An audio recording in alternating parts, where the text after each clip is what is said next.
Bu cür mövzular və suallarla demək olar ki, tez-tez rastlaşıram. Bu yazışmada adı keçən qarışımları gündəlik istifadə etmək baş dərisinin mikrobiomuna uyğun olmaya bilər. Əgər çöldən istifadə edilərsə, diqqət etmək lazımdır. Baş dərisi yağlı, kəpəkli, səpkili və quru ola bilər. O ki qaldı elmi tərəfi, onu da bilgim daxilində düzgün məlumat verməyə çalışacağam. Videoda deyilir ki, melanin pigmentini bərpa etdiyi üçün saçın rəngi qaralır.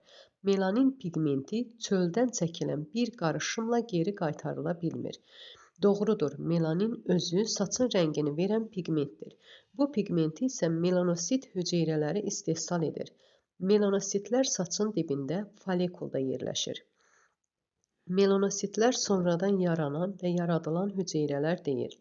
Onlar insan bədənində embrional dövrdə yaranır.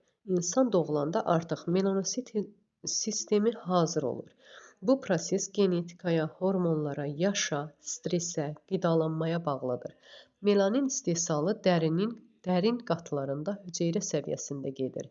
Çöldən çəkilən yağlar, maskalar və hər hansı qarışımlar saçın ölü hissə dediyimiz, gözümüzün gördüyü hissənin keyfiyyətini yaxşılaşdıra bilər, amma rəngi geri qaytara bilmir.